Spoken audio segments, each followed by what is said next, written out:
다양한 질문을 해주실 것을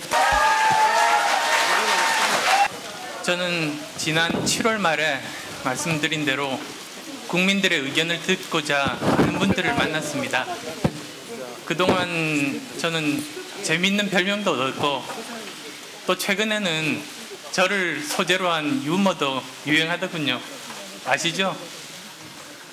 그동안 제 답을 기다려 오신 여러분들의 애정이라고 생각하고 그 또한 무겁게 받아들이겠습니다. 기업인과 교수의 삶을 살아온 저로는 국가 경영에 막중한 책임을 지는 결심에 이르기까지 정말 많은 생각을 하지 않을 수 없었습니다. 그동안 춘천에서 만난 어르신, 명예퇴직을 앞둔 중년의 가장, 그리고 또 30대 쌍둥이 엄마 같은 많은 이웃들을 뵀습니다. 또 각 분야에서 경륜과 전문성을 가진 분들도 만났습니다. 가능하면 조용하게 경청하고 귀를 기울였습니다.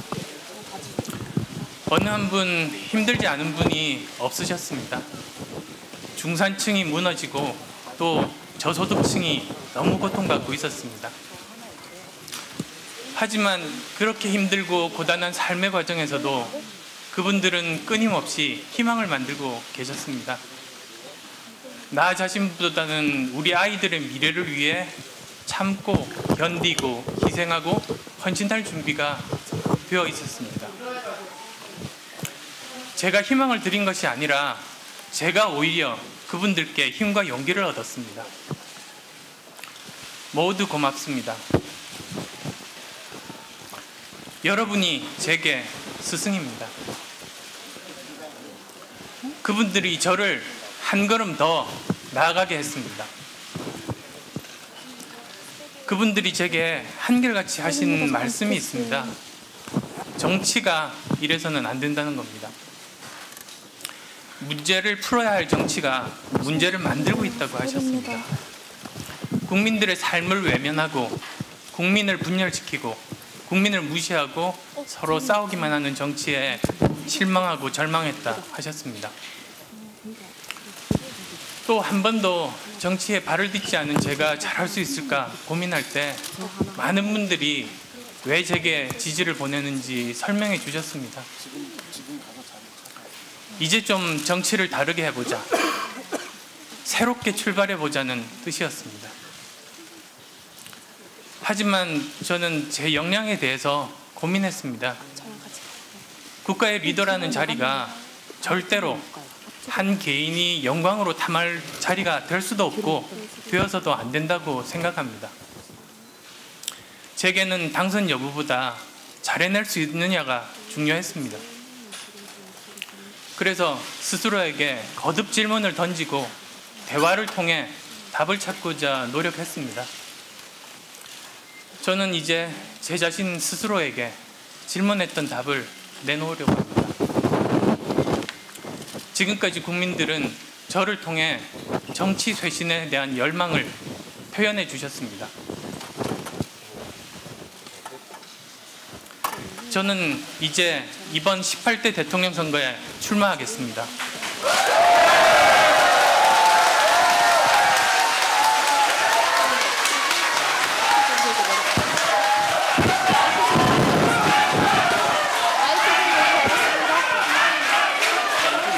네, 고맙습니다. 고맙습니다. 제게 주어진 시대의 숙제를 감당하겠습니다. 저는 먼저 정치 개혁은 선거 과정에서부터 시작해야 한다고 생각합니다.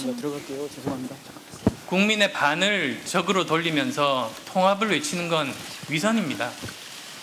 선거 과정에서 부당하고 저급한 흑색 선전, 이전 투구를 계속하면 서로를 증오하고 지지자들을 분열시키고 나아가서는 국민을 반으로 분열시킵니다.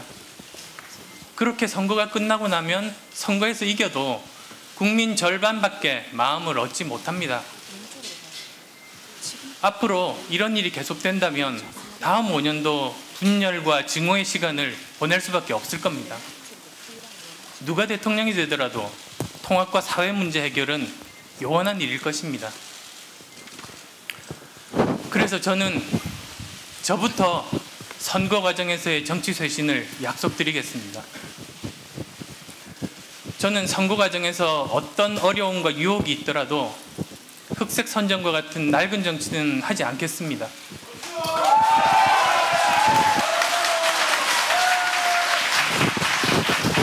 그리고 어떤 결과가 나오더라도 저를 지지하는 분들이 그 결과를 존중하고 같이 축하할 수 있도록 하겠습니다.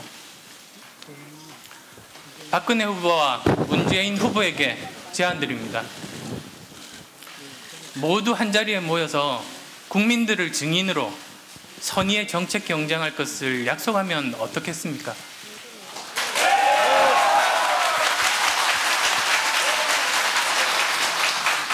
그리고 선거 후에도 승리한 사람은 다른 후보의 이야기에 귀 기울이고 패배한 사람은 깨끗이 결과에 승복하여 더 나은 우리의 미래를 만들기 위해서 협력할 것도 같이 약속하면 어떨까요?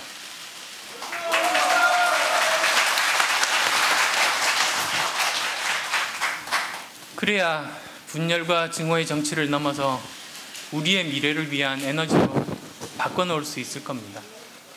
누가 당선되더라도 국민을 위해서라면 서로 도울 수 있고 또 함께 할 수 있는 통합의 시작점이 될 수 있습니다. 그런 정책 대결 속에서 제가 만약 당선된다면 다른 후보들의 더 나은 정책이 있다면 받아들이고 또 경청할 겁니다.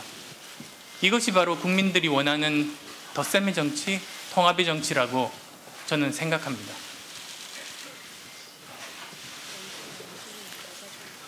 많은 분들이 정치 경험도 없는데 막상 대통령 되면 어떻게 할 것이냐고 걱정하셨습니다. 정치라는 험한 곳에 들어가 괜히 만신창이가 되지 말라고 하셨습니다. 지금 이 자리에도 그런 생각 가지신 분들이 계실 겁니다. 저는 정치 경험뿐만 아니라 조직도 없고 세력도 없지만 그만큼 빚진 것도 없습니다. 정치 경험 대신 국민들께 들은 이야기를 소중하게 가지고 가겠습니다. 조직과 세력 대신 나라를 위해 애쓰시는 모든 분들과 함께 나가겠습니다. 빚진 게 없는 대신 공직을 전리품으로 배분하는 일만큼은 결코 하지 않을 것입니다. 사실 대통령의 힘만으로, 한 사람의 힘만으로 5년 만에 모든 문제 절대 해결할 수 없습니다. 그렇지만 대한민국은 이미 현명한 국민들과 많은 전문가들이 요소요소에서 각자가 역할을 하는 커다란 시스템을 이미 이루고 있습니다. 그 속에 저는 이미 답이 있다고 생각합니다. 지금 대한민국은 낡은 체제와 미래 가치가 충돌하고 있습니다. 이제 낡은 물줄기를 새로운 미래를 향해 바꿔야 합니다. 국민들의 민의를 반영하지 못하는 정치 시스템, 빈부격차가 심해지고 일자리를 창출하지 못하는 경제 시스템, 계층 간의 이동이 차단된 사회 시스템, 공정한 기회가 부여되지 않는 기득권 과보호 구조, 지식 산업 시대에 역행하는 옛날 방식의 의사결정 구조, 이와 같은 것으로는 미래를 열어갈 수 없습니다. 더 이상 이대로는 안 됩니다. 국민들은 이제 정치부터 바꿔야 한다고 얘기하십니다.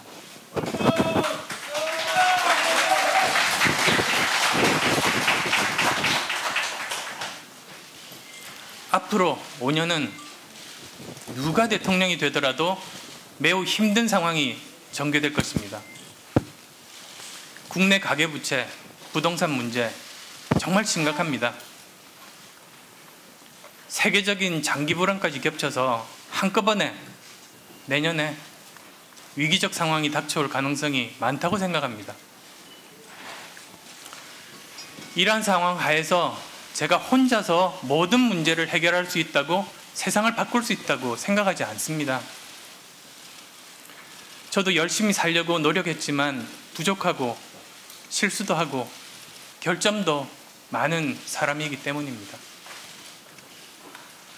하지만 현명한 국민들과 전문가들 속에서 답을 구하고 지혜를 모으면 그래도 최소한 물줄기는 돌려놓을 수 있을 거라고 생각합니다. 위기의 시대에 힘을 합쳐 함께 어려움을 헤쳐나갈 수 있다고 생각합니다. 정치가 바뀌어야 우리 삶이 바뀔 수 있습니다. 새로운 정치가 들어서야 민생경제, 중심경제가 들어섭니다. 대한민국은 새로운 경제 모델이 필요합니다.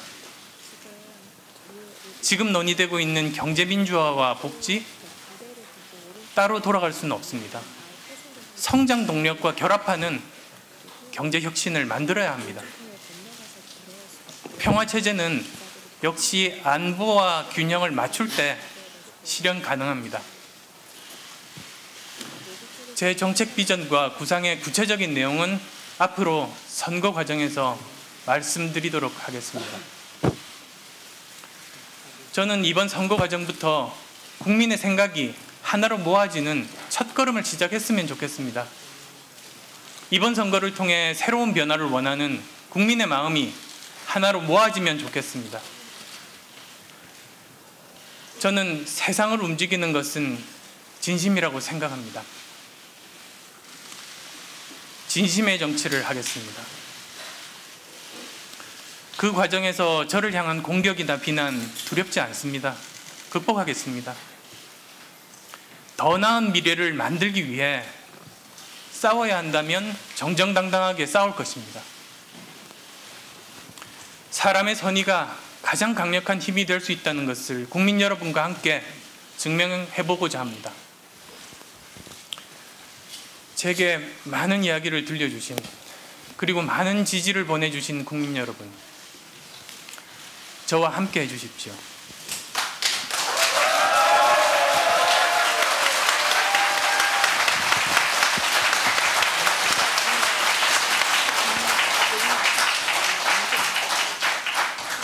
그래야 정치가 바뀌고, 정치가 바뀌어야 우리의 삶이 바뀝니다.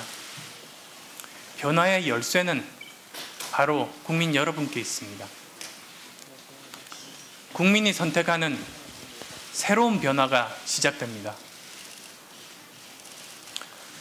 마지막으로 제가 좋아하는 작가 윌리엄 깁슨의 말을 하나 소개하고 싶습니다. 미래는 이미 와 있다. 단지 널리 퍼져 있지 않을 뿐이다. 그렇습니다. 미래는 지금 우리 앞에 와 있습니다. 고맙습니다.